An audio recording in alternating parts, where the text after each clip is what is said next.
This is part one of how to install and use the Psf Bch Wallet. This video is going to cover just a basic introduction to what Psf Bch Wallet is, how to install it, and then I'll do a demo showing how to create a wallet, send and receive BCH, and send and receive tokens. So first of all, what is Psf Bch Wallet? It's a command line wallet. It's written in JavaScript using Node.js. So it's very handy for JavaScript developers to build Bitcoin Cash applications. It allows you to create Bitcoin Cash wallets, manage those wallets, manage the Bitcoin Cash and the tokens in those wallets. It has commands for creating tokens and NFTs, and it has additional commands for interacting with other PSF software. So this command line wallet is what the PSF is referring to as our reference wallet. It's sort of a core piece of software, and if there is a bug or an issue with it, it's a top priority to fix because a lot of other software refers to the code in this piece of software as a reference, and so it gets reused in other software. So that's why the reference wallet is so important, and why bugs that are found get prioritized to be fixed. Because it's a command line wallet and there's no graphical user interface, it makes it really easy to prototype and build proof of concept. So it's very handy for that reason for JavaScript developers who, say, are hired by a business to develop some new crypto feature. The lack of a graphical user interface makes this very easy to use, and also all the different ways it can hook into the different Web3 and Web2 infrastructure makes it really easy to quickly build upon. And because it's also a reference code, new features will be added to this command line wallet a lot sooner than say the web wallet or other apps that are downstream from it. So if you like playing with new features, the features are going to hit this wallet sooner than other apps in terms of features that the Permissionless Software Foundation develops. So a few prerequisites before we get into this. First of all, understand how wallet.fullstack.cache works. And you can get there by going to wallet.fullstack.cache. Here's my wallet that I'm going to be using in this demo.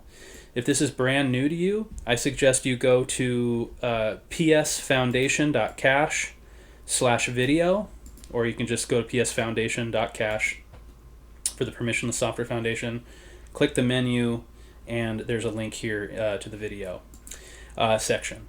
And this section has several videos that get more and more technical and difficult as you go down. So if you are totally unfamiliar with the web wallet that we'll be using in this example, go to the beginner video section and start watching these videos. This will introduce the web wallet and how to use it. The command line wallet functions in a very similar fashion, but the web wallet's easier to use if you're a beginner. I'm also expecting that you have an Ubuntu operating system with Node.js 14 or greater installed. And again, our reference hardware is either this Pi 400, which is a $100 mini computer, and it runs Ubuntu. And this section will show you how to set that up, why we use it, or you can use a desktop. That's our other reference implementation, which is covered in this video. It talks about it's a $400 desktop. It's capable of running all of our software. Both hardware systems run Ubuntu. And you should watch this video setting up a new server, which walks through how to install Docker and Node.js. So I'm assuming that anyone watching this video is working on an Ubuntu operating system with Node.js. If you're on Windows or Mac, you might get slightly different behavior. Feel free to come to our Telegram channels and ask for help. We'll try, but that's not our target operating system, so we might not be able to help you. But if you are on Ubuntu and you hit issues, let us know. That should allow us to replicate any issues you have and help you work through it. And then finally, read cachestack.info. That is here, cachestack.info. This describes what the concept of the cache stack is, as well as the Web 2 cache stack and our Web 3 cache stack, which uses IPFS. So this web wallet sits right in the middle of this stack, and it basically, it's right here, Psf Bch Wallet. It acts as a front end, even though there's no graphical implementation to it, and it has all the tools to control both the Web 2 and the Web 3 infrastructure. So this is sort of our power tool. And so if you want to understand how that all fits together, go to cachestack.info and read that documentation. Okay, so with that out of the way, let me get into the demo. I'll show how to set up and install it on a brand new system, how to create a wallet, how to receive BCH and tokens, and then finally how to send BCH and tokens. So I've got a virtual machine here, and it's running Ubuntu 22 right here, and I've got node 14 installed. This is the lowest. I don't believe this software will work on node 12. It works on 14. It's even better if you have 16. So I'm going to just jump in here and go to the README. So the repository for the code is on github.com in the Permissionless Software Foundation under the Psf Bch Wallet repository. And it's always a good idea to read this README to get an understanding of how things are going. I'm going to focus on this install section. So we're going to git clone the repository by copying the URL. Git clone there. And if I list the directories, I can see that it's there, so I'm going to enter it. And I'm going to install the npm dependencies with npm install. And then I'm just going to add this force tag because there was an issue I saw. Normally you shouldn't have to do this, but if you run into issues, just do this.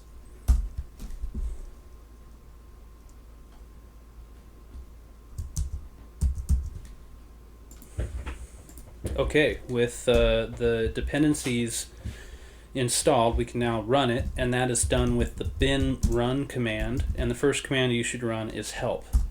And this will list all the other commands that you can run, as well as a brief description. And then to get expanded help, you can go you can type in the command like wallet create and then -- help, and that'll give you an expanded help for each command.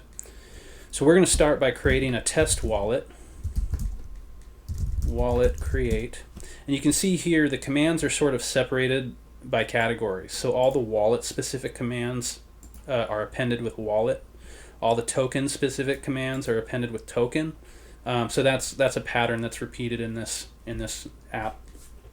So I'm going to create a test wallet, or a wallet called test. I'm going to give it a description of this is for the demo. So now if I run bin run wallet list, I can see the wallet there. And in fact, the wallet file itself lives in a hidden directory called wallets, and this test.json is the wallet file. So normally you wouldn't want to show this to anybody. The private key should be private and the mnemonic should be private. Anyone with those two things can take your money. I'm going to destroy this wallet when I'm done here, and that's why I'm showing it to you. But everything about the wallet is essentially in this JSON file.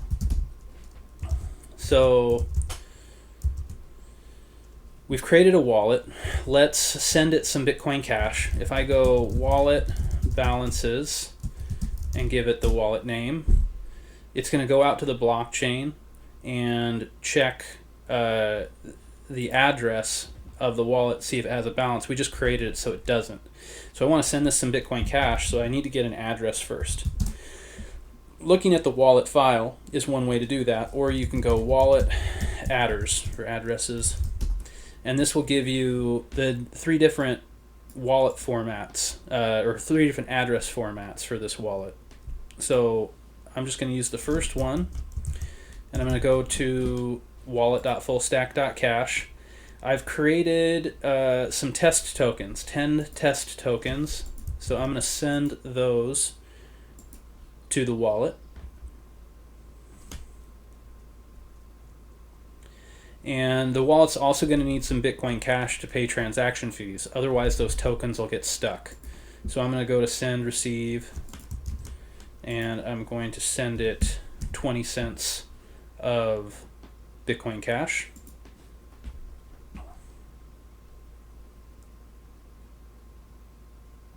All right. And now, if I run the wallet balance command again, we should see some Bitcoin Cash and some tokens. There we go. We got a little bit of Bitcoin Cash, and we have a token, or 10 test tokens. So we just received some BCH and we received some tokens. So let's send some BCH and some tokens. So if I go to my web wallet, I'm going to send some BCH back to this wallet. And again, if we go help, there's send BCH and send tokens. So if I go bin run help send BCH and do the expanded help, I can see the command line arguments. So I'm going to send from the test wallet, and I'm going to send a quantity of 1,000 sats, or that many BCH, and I'm going to send it to the address I just copied from the web wallet. Oh, I got to get rid of that help command.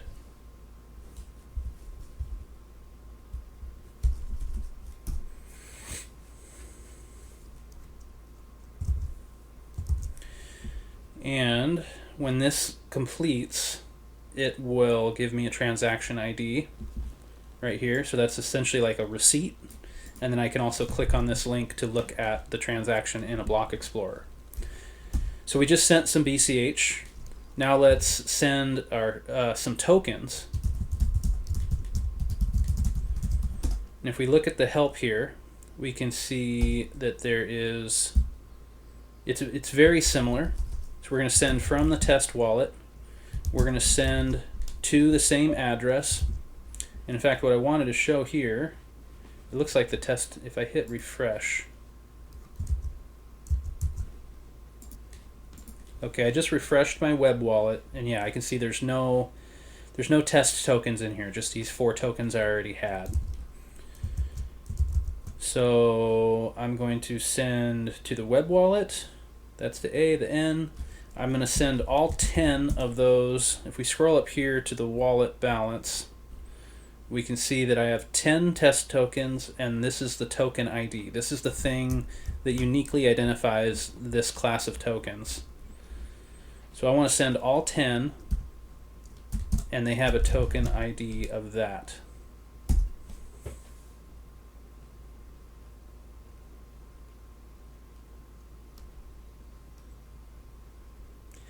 And so again, when the transaction broadcasts, you get this transaction ID and a link to a block explorer. So I'm going to refresh my web wallet, and while I do that, I'm also going to check the balance of this command line wallet, and it will show that I have no tokens anymore.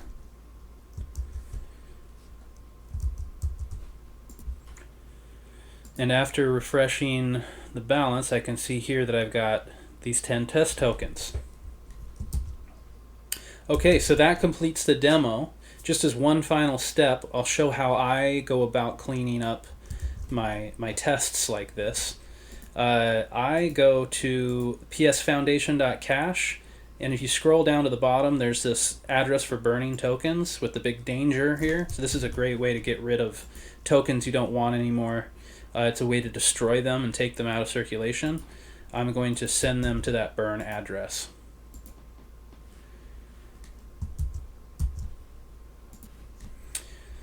Okay, so those tokens are burned, and then I still have a little bit of Bitcoin Cash in this test wallet. So what I like to do is go into the wallet file and copy this private key, and then in the web wallet I'll go to the sweep feature and paste that private key, and that will sweep all the BCH off that wallet and into the web wallet. So it's just, I could also do a send all. It all does the same thing. This is just how I like to do it. And just to be thorough, I'll check the balance one more time and just confirm that it's 0, or at least the it's 0, and there's no token. So I can go ahead and delete this wallet with bin run wallet